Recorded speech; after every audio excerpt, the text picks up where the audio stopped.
নমস্কার, সবাই কেমন আছেন? বংমায়ের ঘরকন্যাতে আপনাদের অনেক অনেক স্বাগত। আজ শুক্রবার, ঘড়িতে সকাল 10টা সাড়ে 10টার মতো হবে। সবাই বসেছি এখন সকালের জল খাবার খেতে। আজকের মেনুতে আছে পরোটা আর আলুর তরকারি। কয়দিন ধরে তো পরপর লুচি খাচ্ছিলাম, তা আজকে এই যে কম তেলের পরোটা, খুব ভালো হয় এগুলো খেতে। আজ রাতে তো আবার সবাইকে বউ ভাতে যেতে হবে, তা বাকি তত্ত্বগুলো তো সব আগে থেকেই গুছিয়ে রেডি করে রাখা আছে। আর এই মালার তত্ত্বটা আবার আজকে তৈরি করতে হচ্ছে। দুটো ফুলের মালা, ফুলের মুকুট আর হাতের দুটো বালা, শুধুমাত্র এটা রেডি করলেই হয়ে যাবে। ঘড়িতে বাজে এখন রাত 8টা মতো। আমরা সবাই সেজেগুজে রেডি হয়ে নিয়েছি। বাসও চলে এসেছে। লাস্ট মুহূর্তে এখন সবাই সবাইকে তাড়া দিচ্ছে। 7টায় বাস ছাড়ার কথা বলা হয়েছিল সবাইকে, এখন বাজে 8টা। বাঙালিদের যা হয় আর কি। এই যে ছদ্দিদা বাড়িতে থাকছে, তাই সবাই ছদ্দিদার সাথে ভীষণ আড্ডা মারছে। ছদ্দিদা আজকে আর যাবে না। আমি রেডি হয়ে রাস্তায় দাঁড়িয়েছি কখন থেকে? আমাকে বলেছে 6টায় যাবো, এখন 8টা বাজে, 2 ঘন্টা দাঁড়িয়ে। বোন তো বাড়ি চলে গেছিল, বাড়ি থেকে রেডি হয়ে আসলো। আর এই যে গুড্ডির আজকের সাজ।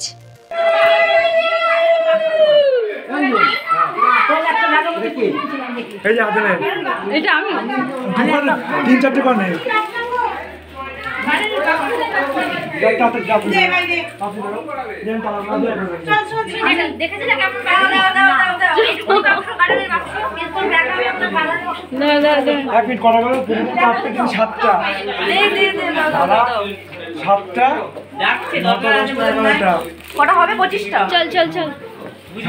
বাড়ি থেকে সবাই 2-3টে করে হাতে তত্ত্ব নিতে হচ্ছে, কেননা বাড়িতে তো বেশি লোক নেই। রাস্তায় গেলে তখন আবার সবার সাথে দেখা হবে, সবাই হাতে হাতে একটা করে নিয়ে নিতে পারবে। তত্ত্বও তো প্রচুর হয়েছে। তবে একটা জিনিস খুব ভালো, ঠান্ডা খুব একটা পড়েনি, তাই সবাই মনের মতো করে সেজেগুজে বেরোতে পারছে। নইলে যাই সাজতাম সব তো সোয়েটারের নিচেই চাপা পড়ে থাকতো। দেখুন, কারোর গায়ে কিচ্ছু নেই। অঘ্রাণ মাস, তাও সবাই কি সুন্দর মনের মতো সেজে বেরোতে পারছে। 2টো বাস করা হয়েছে, চলুন গিয়ে দেখি কোনটাতে জায়গা পাই। এই যে এই বাসটাতে আমরা সবাই উঠেছি, আমি, বোন, আমার মা, আমরা সবাই এই এক গাড়িতে আছি। আর এটি হলো আরেকটি গাড়ি। চলুন দুগ্গা দুগ্গা বলে এবার রওনা দিই। গাড়ির ভেতরে সবাই ভীষণ আনন্দ করছে। আর এদিকে প্রীতম আবার সবার কাছে গিয়ে টিকিট চেক করছে, বলছে টিকিট দেখান। আর মাত্র কয়েক ঘন্টা, তারপরেই তো বিয়ে বাড়ির অনুষ্ঠান সব শেষ হয়ে যাবে। এই যে আমরা সকলে পৌঁছেও গেছি। চলুন এবার ভেতরে গিয়ে দেখি বোনটা কেমন সেজেছে।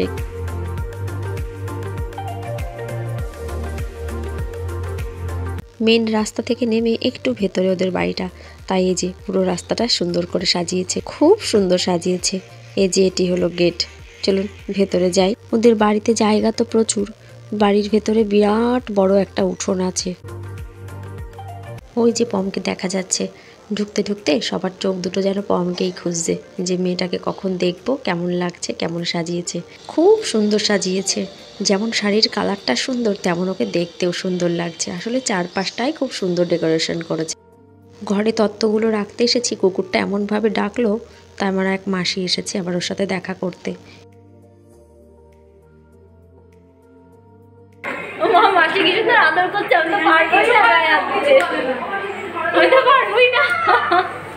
এই যে ঢোকা মাত্রই কন্যাযাত্রীদের আদর আপ্যায়ন ওরা শুরু করে দিয়েছে।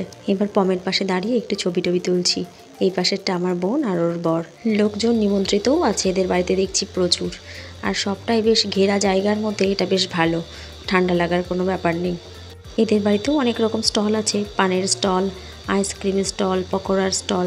দাঁড়ান এখান থেকে একটু আইসক্রিম নিয়ে নিই। যা ভিড়, আমি একাই লাইনে দাঁড়িয়েছি। আরও 2-1জন খাবে বললো। এবার এখানে দাঁড়িয়ে একটু আইসক্রিমটা খাই, সবার সাথে গল্পগুজব করি। সবে তো এলাম, পরে খাওয়া দাওয়া করব।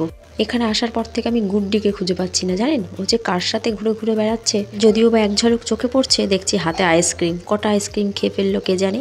এই যেখানে সেলফি জোন করেছে, একটু ফাঁকা হোক, পরে এসে 2-4টে ছবি তুলবো। এই রাতটুকুই তো আনন্দ করব। আর বোনের শাশুড়ি মাও কি সুন্দর নাচছে দেখুন।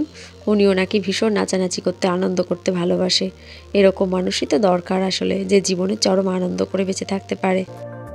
অনেকটা রাত হয়ে গেছে, তো চলে এসেছি খাওয়ার প্যান্ডেলে। খাওয়ার জায়গাটাও বিশাল করেছে। এটাও কিন্তু ওদের বাড়িরই উঠোন, জানেন।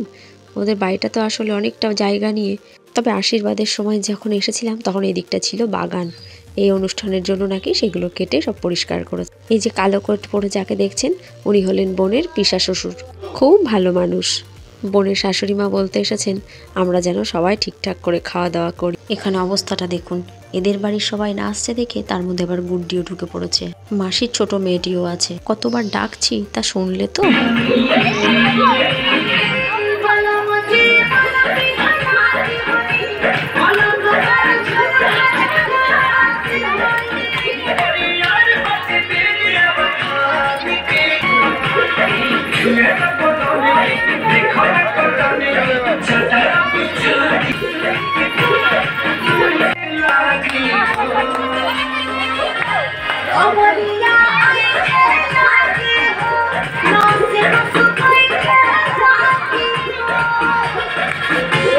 মা তার ছেলে বৌমাকে সাথে নিয়ে কি সুন্দর নাচছে। বাড়ির বউয়ের উপর শাসন, বিধিনিষেধ এইসব চাপিয়ে না দিয়ে বন্ধুর মতো মিশলেই যেন তাদের সম্পর্কটা ভালো থাকে, সেখানে সুখ থাকে, শান্তি থাকে। আমার তো তাই মনে হয়।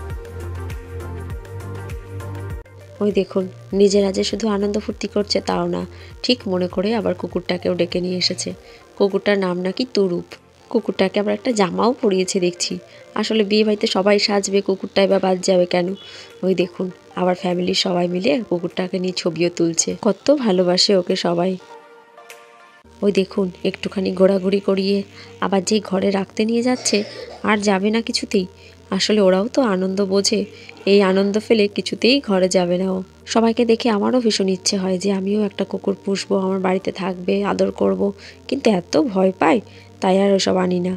গুড্ডিকে দেখুন একবার, নতুন জায়গায় এসেছে, অচেনা বাড়ি, ওর নাচ আর থামছে না, কি লজ্জার।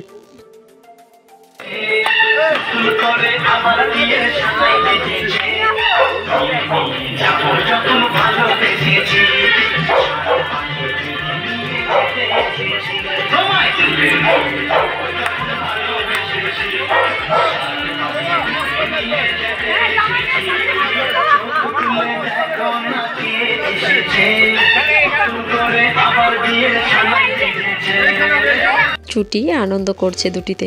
আমার বৌভাতেও তো ডিজে করা হয়েছিল, সবাই খুব আনন্দ করেছিল। ওই দেখুন, আবার মাসি মেশোকেও ডেকে নিয়েছে ওদের মধ্যে। ওই দেখুন, আমাকে ধরেও আবার টানাটানি করছিল, আমি তো কোনো রকমে পাশ কাটিয়ে চলে এসেছি।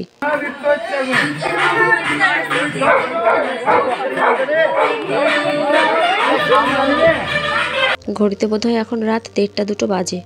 এতক্ষণ নাচানাচি করে বোন আর তার শ্বশুরবাড়ি সকলে এখন খাবার টেবিলে গেছে। এবার আমরাও বাড়ির দিকে রওনা দেব। চারপাশটাও পুরো ফাঁকা হয়ে গেছে। এই যে এটি হলো রাস্তার দিক, এই দিক দিয়ে আমরা ঢুকেছি। এই যে লোহার গেটটা দেখছেন, এটা হলো এদের বাড়ির মেন গেট। আর এদিকে ছিল খাওয়ার প্যান্ডেল। দূরে যে নীল সাদা দেখছেন প্যান্ডেলটা, ওইটা খাওয়ার জায়গা। চলুন তাহলে ভিডিওটাও আজ এখানে শেষ করি। সবাই ভালো থাকবেন, সাবধানে থাকবেন। ভিডিওটি ভালো লাগলে একটি লাইক করবেন। নমস্কার, দেখা হবে খুব তাড়াতাড়ি পরের একটি ব্লগে।